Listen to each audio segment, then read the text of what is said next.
Assalamualaikum warahmatullahi wabarakatuh. Perkenalkan, saya Cindy Afrika Parawati, NIM D600 190 104. Di sini saya akan membuat video post-test praktikum pemrograman komputer.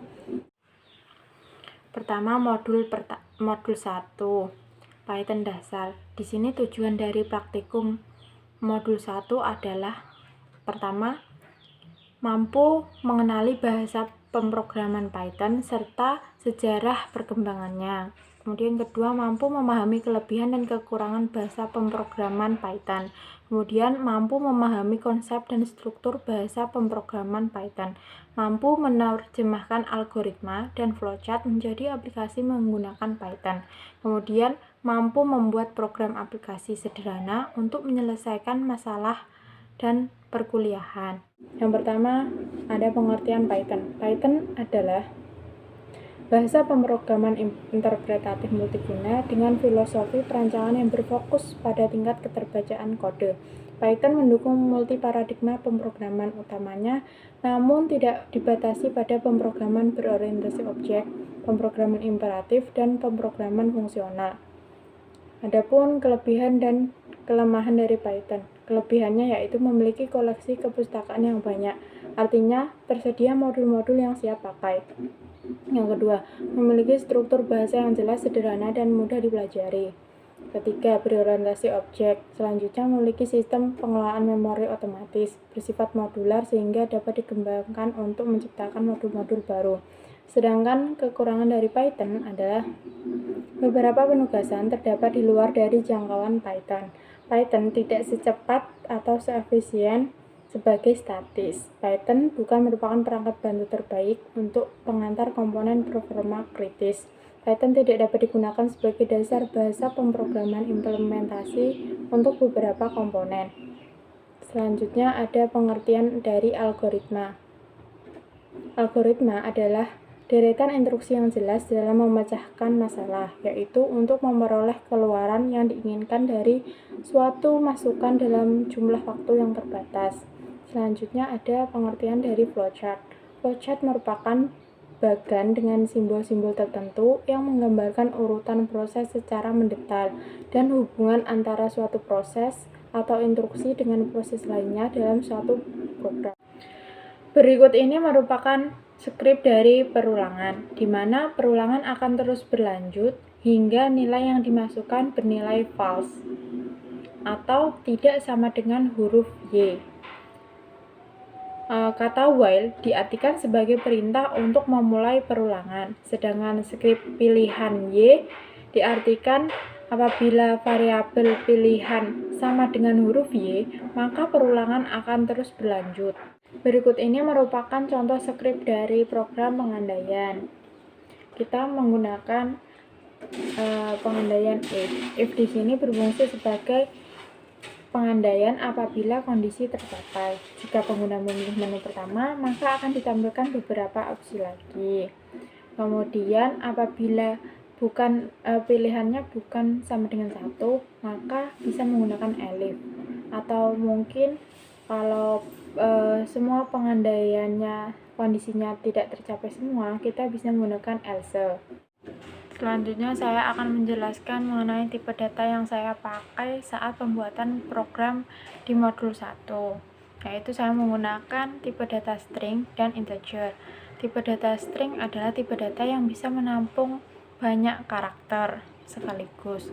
Contohnya bisa berupa teks, kalimat, dan lain-lain. Sedangkan integer merupakan tipe data yang bisa menampung bilangan bulat, contohnya 10, 20, dan lain-lain. Selanjutnya operator.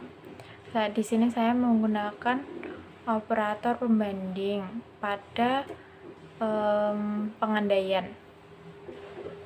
Contohnya ini.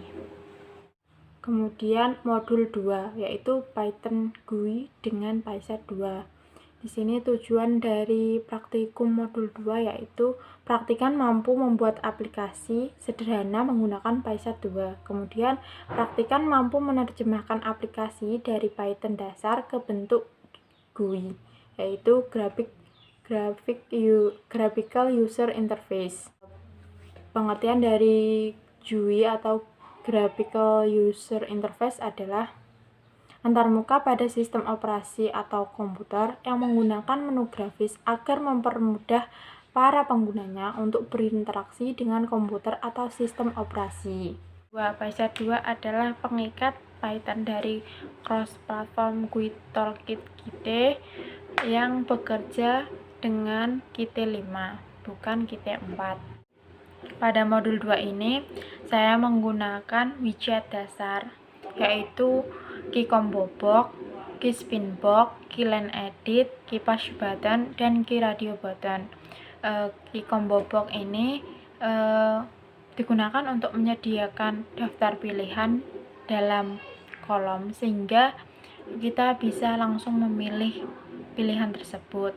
Yang kedua, spin box di sini digunakan untuk menambah jumlah atau mengurangi jumlah pada kolom yang tersedia.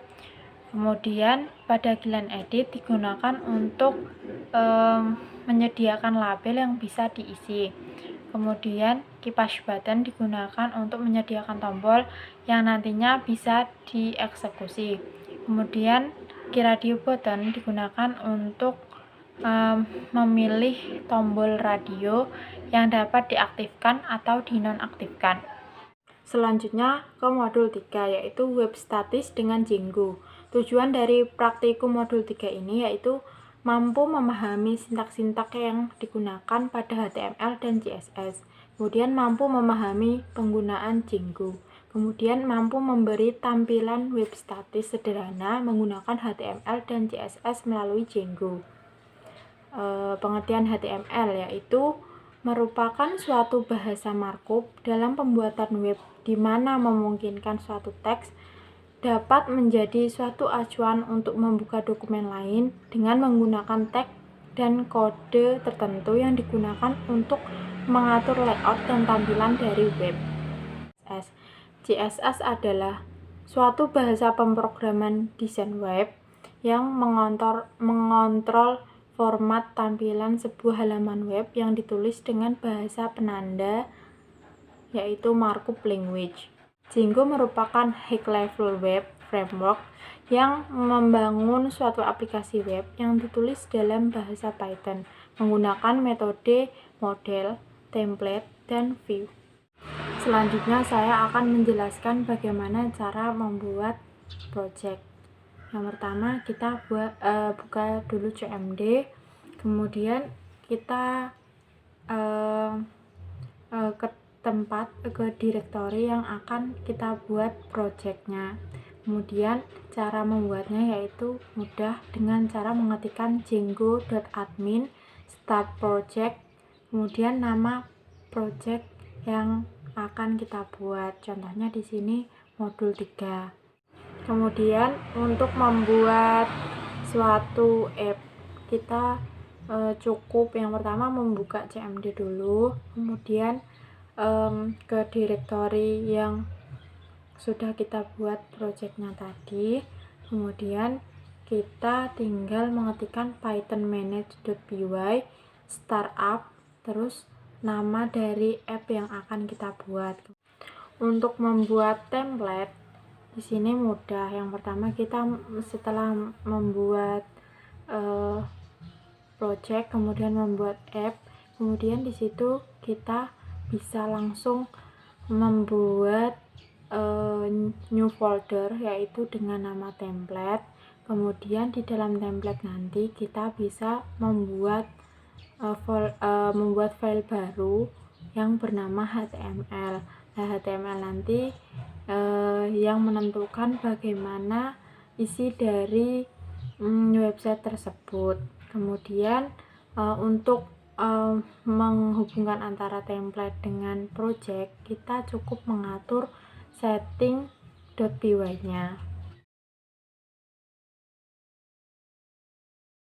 Pada modul 3 ini saya memberikan contoh penjelasan skrip dari program halaman utama. Kita bisa lihat sendiri di sini paling atas ada %load static %, itu digunakan untuk memanggil statik secara global. Nah, isi dari statik itu bisa berupa gambar dan CSS yang kita buat untuk mendesain halaman website nantinya. Nah, nanti untuk memanggil statik kita perlu menggunakan script load static itu. Kemudian doctype HTML itu digunakan untuk mendefinisikan tipe dokumen yang kita pakai, yaitu HTML5. Kemudian HTML, tag HTML ini digunakan untuk menjelaskan dokumen web. Kemudian head digunakan untuk penempatan judul dokumen HTML pada jendela browser. Kemudian ada body digunakan untuk menggambarkan isi halaman yang terlihat pada website. Kemudian ada title. Title ini digunakan untuk menggambarkan judul dari web. Kemudian ada link rel, sama dengan petik icon, href-nya, static, terus nama dari gambar itu digunakan untuk menambahkan icon, untuk mengatur icon dari halaman web yang kita panggil dari statik tadi. Kemudian ada link rel style sheet tipe CSS itu digunakan untuk menghubungkan antara HTML dengan CSS yang kita buat, sehingga tampilan website kita menjadi lebih menarik karena desain dari CSS tersebut. Kemudian di sini juga kita membuat kelas yang digunakan untuk nantinya kita untuk mengatur CSS-nya. Kemudian di sini kita membuat tombol home, about, product, dashboard, dan lain-lain.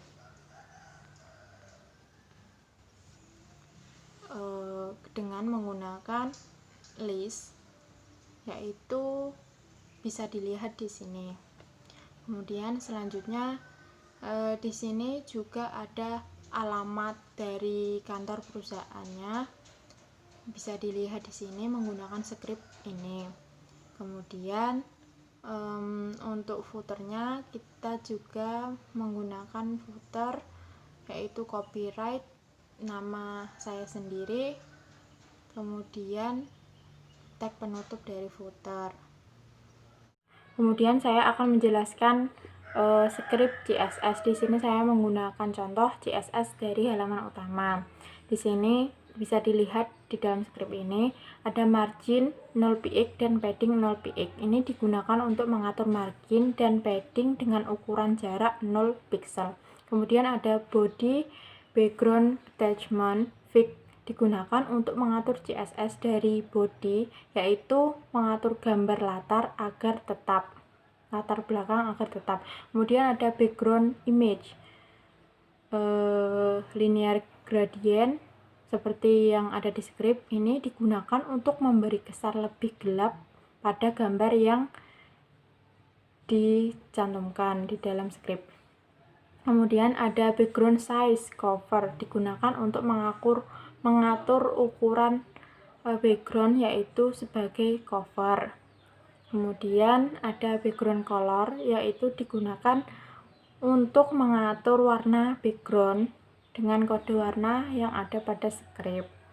Kemudian border bottom color white, yaitu digunakan untuk mengatur warna dari batas bawah, yaitu putih. Kemudian border bottom style, yaitu solid, digunakan untuk mengatur gaya perbatasan bawah, yaitu solid. Kemudian ada border bottom width 3 px digunakan untuk mengatur lebar perbatasan bawah, yaitu selebar 3 pixel. Kemudian list style type none digunakan untuk mengatur jenis daftar item penanda agar tidak ada. Kemudian position fig digunakan untuk mengatur posisi agar tetap. Kemudian top 0 digunakan untuk menentukan posisi teratas dari elemen diposisikan, yaitu 0. Kemudian width 100% di sini digunakan untuk mengatur lebar elemen, yaitu 100%, artinya full. Kemudian tag alik, yaitu center, digunakan untuk menentukan alignment horizontal teks, yaitu di tengah. Kemudian ke modul 4, yaitu web dinamis dengan Django. Tujuan dari praktikum modul 4 ini yaitu mengenal dan mengetahui cara kerja dari web dinamis. Kemudian mampu membuat database dan tabel pada MySQL. Kemudian mampu memanipulasi data di dalam tabel. Pengertian dari database. Database atau basis data merupakan kumpulan dari data-data yang saling berhubungan satu dengan yang lainnya yang tersimpan di dalam perangkat keras komputer, baik online maupun offline, dan digunakan perangkat lunak lainnya untuk memanipulasikan. Pengertian dari web dinamis, yaitu suatu web yang kontennya atau datanya dapat diubah-ubah karena terdapat program yang berjalan pada web tersebut. Manfaat database bagi perusahaan. Yang pertama, untuk mencegah terjadinya redundansi basis data. Yang kedua, integrasi data dari perusahaan akan terjaga. Kemudian mempermudahkan perusahaan dalam berbagi data. Kemudian menjaga keamanan dari data perusahaan. Kemudian memudahkan perusahaan dalam mengakses data. CRUD adalah singkatan dari create, read, update, dan delete. Proses ini sangat berkaitan dengan pengambilan atau transaksi data dari atau ke database. Untuk lebih jelasnya akan dibahas satu persatu, yaitu mulai dari create, merupakan proses pembuatan data baru. Proses ini biasanya dilakukan ketika pengguna mendaftar pada sebuah halaman web perusahaan. Data yang dimasukkan akan disimpan dalam database menggunakan operasi create. Kemudian read. Read merupakan proses pengambilan data dari database. Proses ini biasanya terjadi ketika pengguna ingin melakukan proses login di halaman website tertentu. Saat pengguna mengeklik login, maka website akan menjalankan proses read untuk melakukan verifikasi akun yang digunakan oleh pengguna.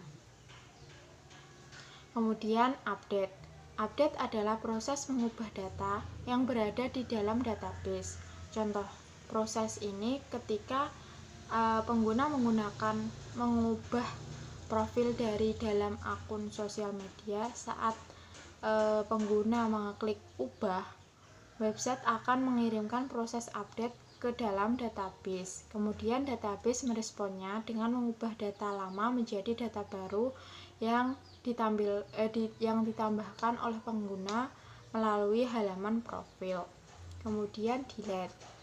Delete adalah proses untuk menghapus data yang ada di database. Proses ini mirip dengan update, bedanya proses delete akan mengubah data yang ada di database menjadi tidak ada atau hilang. Selanjutnya ada manfaat dari web dinamis untuk perusahaan. Yang pertama, untuk memperluas jangkauan promosi suatu produk agar dapat dikenal oleh masyarakat dengan baik, khususnya para pengguna internet. Yang kedua, para pengguna internet dapat memperoleh informasi dari perusahaan tanpa batasan, yaitu 24 jam dapat mengakses web tersebut. Kemudian dari web dinamis ini perusahaan dapat melakukan promosi secara luas. Kemudian untuk memudahkan kita dalam mengenalkan perusahaan dengan menggunakan website sebagai transaksi bisnis baik barang, jasa, atau lainnya, karena web dinamis ini menghubungkan antara perusahaan, konsumen, dan komunitas tertentu melalui transaksi elektronik. Mungkin itu saja yang dapat saya sampaikan. Sekian, lebihnya mohon maaf. Wassalamualaikum warahmatullahi wabarakatuh.